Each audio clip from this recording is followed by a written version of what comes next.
खबर शामिल करते हैं हमारे ब्यूरो चीफ की इस रिपोर्ट में। थाना अहमदनगर का नवाही गांव कोट बंगश के रिहायशी मोहम्मद अरशद जावेद ने बताया कि तकरीबन 40 साल से मैं ये जमीन काश्त कर रहा हूँ। हमारे भाइयों ने आपस में हिस्सा कर लिया था, जबकि मेरा भाई फौत हो गया है। उसके जो बेटे हैं उनको कुछ शरारती लोगों ने भड़काया, जो हमारे खिलाफ झूठी दरख्वास्तें दिला रहे हैं और हमारे दोनों घरों का नुकसान कराना चाहते हैं। उन्होंने कहा मेरी जाती रजिस्ट्री वगैरह हमारे पास मौजूद है और उन्होंने हमारी जमीन पर अपना घर बनाया हुआ है। सब इदारे चेक कर सकते हैं। अगर तो वो हमारी ज़मीन में उन्होंने घर बनाया तो हमें वो घर वापस करें और हमें हिरासा किया जा रहा है और हमारी जो ज़मीन बनती है हमें काश्त करवाने के लिए और आला हुकाम ऑर्डर करें, हमें इंसाफ दिया जाए और हमें जानी और माली तहफ़्फ़ुज़ फरहम किया जाए। जी बिल्कुल नाजरीन, इस वक्त हम मौजूद है थाना अहमदनगर का नवाही गांव कोट बंगश में और हमारे साथ मोहम्मद अरशद मौजूद हैं, उनके दोनों बेटे मौजूद हैं, उनकी वाइफ मौजूद है और इनसे पूछते हैं कि आपके खिलाफ सोशल मीडिया में खबरें चल रही हैं कि आपकी जो गाड़ी है वो असले के साथ भरी हुई थी और आप कब्जा ग्रुप हैं। और जब हमने आपके गांव में तस्दीक की है, लोगों से पूछा है और लोगों ने बिल्कुल इस बात की तस्दीक नहीं की कि आपको कब्जा ग्रुप है। उन्होंने कहा कि आप जिम्मेदारा करते हैं और अपनी मेहनत मजदूरी करते हैं। इनसे पूछते हैं कि असल बात है क्या। अस्सलाम वालेकुम जी। वालेकुम सलाम जी। जी सर, की नाम ਤੁਹਾਡਾ पूरा? मेरा नाम जी मोहम्मद अरशद है। अच्छा अरशद साहब, ਇਹ ਮੈਨੂੰ ਫਰਮਾਓ ਕਿ ਕੀ ਮਾਮਲਾ ਹੈ ਤੇ ਉਹ ਜ਼ਰਾ ਥੋੜਾ ਜਿਹਾ ਤਸੱਲੀ ਦੇ ਨਾਲ ਦੱਸੋ। मैं बंगसकोट ਦਾ ਰਹਿਸ਼ੀ ਇਸ ਜ਼ਮੀਨ ਦਾ ਮਾਲਕ ਹਾਂ। 1974 ਤੋਂ ਲੱਗ ਕੇ ਮੈਂ ਵਾਹਨਾ ਵਾਂ ਪਿਆ। ਖਾਨਗਈ ਤਕਸੀਮ ਦੇ ਵਿੱਚ ਮੈਨੂੰ ਲੱਭੀ ਏ, ਮੇਰੇ ਭਰਾਵਾਂ ਮੇਰੇ ਪਿਓ ਨੇ ਵੰਡ ਕੇ ਦਿੱਤੀ ਏ। ਅੱਜ ਇਹ ਸਾਡੇ ਨਾਲ ਰੱਟਾ ਪੈ ਗਿਆ। ਇਆਂ ਹੀ ਸਾਡੀ ਜ਼ਮੀਨ ਪਈ ਹੈ 2-3 ਮਹੀਨਿਆਂ ਤੋਂ ਵਿੱਚ ਬੰਦੇ ਦੇ ਲੱਗ ਬੂਟੀ ਉੱਗੀ ਏ। ਇਹਨਾਂ ਝੂਠੇ ਬੈਰਲ ਕੀਤੇ ਨੇ, ਝੂਠੀਆਂ ਬਣਾਈਆਂ ਨੇ। ਨਾ ਅਸੀਂ ਉੱਥੇ ਐਸਾ ਤੇ ਨਾ ਕੋਈ ਗੱਲ। ਜਦੋਂ ਇਹਨਾਂ ਸਾਨੂੰ ਡੱਕਿਆ ਅਸੀਂ ਟਰੈਕਟਰ ਲੈ ਕੇ ਬਾਹਰ ਨਿਕਲ ਗਏ ਹਾਂ। ਜਿਹੜੀ ਕਾਰ ਸਾਡੀ ਉਹ ਸਾਡੀ ਸਵਾਰੀ ਵਾਲੀ ਕਾਰ ਹੈ ਆਪਣੀ ਘਰ ਦੀ।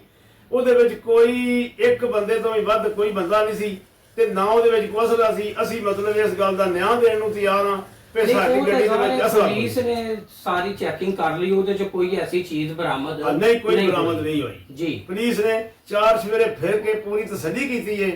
ਇਹਨਾਂ ਮਤਲਬ ਇੰਨੇ ਹੀ ਮਗਰ ਚੜ ਕੇ ਸਾਡਾ ਟਰੈਕਟਰ ਵੀ ਲੈ ਗਏ ਨੇ ਫੜ ਕੇ। ਬਗਾਨਾ ਟਰੈਕਟਰ ਹੈ ਸਾਡਾ, ਸਾਨੂੰ ਬੜੀ ਮਜਬੂਰੀ ਬਣੀ ਹੈ। ਜ਼ਮੀਨ ਸਾਨੂੰ ਵਾਹਣ ਨਹੀਂ ਦਿੰਦੇ। ਉਸ ਤੋਂ ਬਾਅਦ ਨਾਲ ਸਾਡਾ ਘਰ ਹੈ, ਸਾਡੀ ਮੇਰੀ ਬੀਵੀ ਦੇ ਨਾਂ ਹੈ ਉਹ ਸਾਰਾ ਜਗ੍ਹਾ।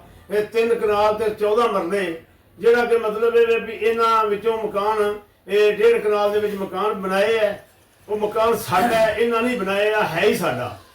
ਉਹਦੇ ਉੱਤੇ ਨਾ ਕਬਜ਼ਾ ਕੀਤਾ ਹੋਵੇ ਤੇ ਅਸੀਂ ਮਾੜੇ ਬੰਦੇ ਹਾਂ ਤੇ ਗੱਲ ਇਹ ਕਿ ਬਾਲ ਬੱਚੇ ਦਾ ਅਸੀਂ ਨਾ ਉਹਦੇ ਨਾਲ ਕੰਮ ਚਲਾਉਂਦੇ ਹਾਂ। ਲੇਕਿਨ ਬੱਚਾ ਰੱਖ ਕੇ ਸਾਡੇ ਕੋਲ ਕੋਈ ਹੋਰ ਵਸੈਲ ਨਹੀਂ, ਨਾ ਸਾਡਾ ਕੋਈ ਬਾਹਰ ਨਾ ਅੰਦਰ ਤੇ ਨਾ ਸਾਡਾ ਕੋਈ ਅਫਸਰ, ਨਾ ਸਾਡਾ ਕੋਈ ਲੱਗਦਾ ਲਾਣਾ ਐਂਦਾ ਤੇ ਜਿਹੜਾ ਕੋਈ ਪੁਲਿਸ ਵਿੱਚ ਹੋਵੇ ਜਾਂ ਕਿਤੇ ਹੋਵੇ, ਕੋਈ ਬੰਦਾ ਨਹੀਂ ਸਾਡਾ। ਅਸੀਂ ਇੱਕ ਸ਼ਰੀਫ ਸ਼ਹਿਰੀਆਂ ਤੇ ਸ਼ਰੀਫ ਬੰਦੇ ਆ। ਉਹਨਾਂ ਨੇ ਬਦਮਾਸ਼ਾਂ ਲਿਖੇ ਨੇ।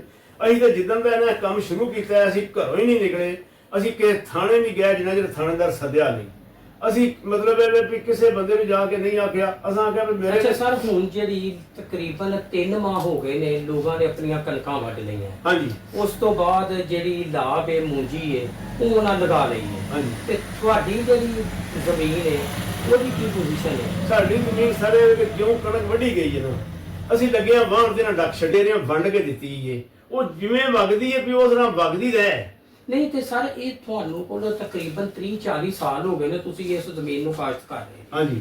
ਤੇ ਹੁਣ 3 ਮਹੀਨੇ ਤੋਂ ਹੀ ਕੀ ਮਤਲਬ ਇਸ਼ੂ ਬਣ ਗਿਆ? 3 ਮਹੀਨੇ ਤੋਂ ਅੱਗੇ ਭਰਾ ਸੀ ਨਾ ਜੀ, ਉਹ ਬਾਅਦ ਵਿੱਚ ਵੀ ਦਾਰਾ ਦਾ ਪਲਾਂਦਾ ਰਿਹਾ 50 ਕਰਾ ਲੈਂਦੇ ਆ ਜੇ ਪੈਸੇ ਕੋਈ ਨਹੀਂ, ਫਿਰ ਮਤਲਬ ਕਰਾ ਲੈਂਦੇ ਇੰਤਕਾਲ ਜੀ। ਤੁਹਾਡੇ ਨਾਲ ਬਿਆਨ ਦਿੰਦੇ ਆ।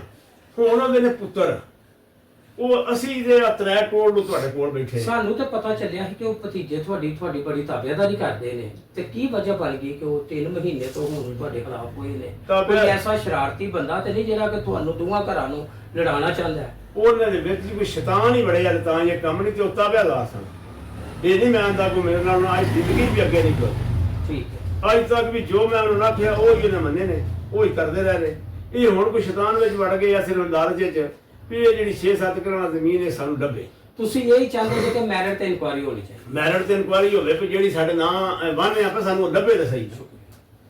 जी बिल्कुल नाजरीन, आप गुफ्तगू सुन रहे थे मोहम्मद अरशद की। उनका यही कहना है कि ये अरसा 40-50 साल से मैं ये ज़मीन काश्त कर रहा हूँ और हमारा किसी किस्म का, मेरा और मेरे भाइयों का कोई इख्तलाफात नहीं था। मेरा भाई फौत हो गया, उसके बाद मेरे भतीजों को कुछ ऐसे शरारती अनासर हैं जिन्होंने अपनी बातों पर लगाकर हम दोनों घरों का तमाशा देख रहे हैं। मेरी सीपीओ गुजरांवाला से, आरपीओ गुजरांवाला से, वजीर आला पंजाब मरियम नवाज शरीफ से और जितने खुफिया अदारे हैं उन सब से दरखास्त है कि आप मेरिट पर इंक्वायरी करें और देखें कि किसका जो हक बनता है उसे मिलना चाहिए और मेरी जो ज़मीन है वो मुझे काश्त करने दी जाए। मेरा लाखों रुपए का नुकसान हो रहा है। अगर मेरा या मेरी फैमिली का कोई जानी या माली नुकसान होता है तो उसके जिम्मेदार भी मेरे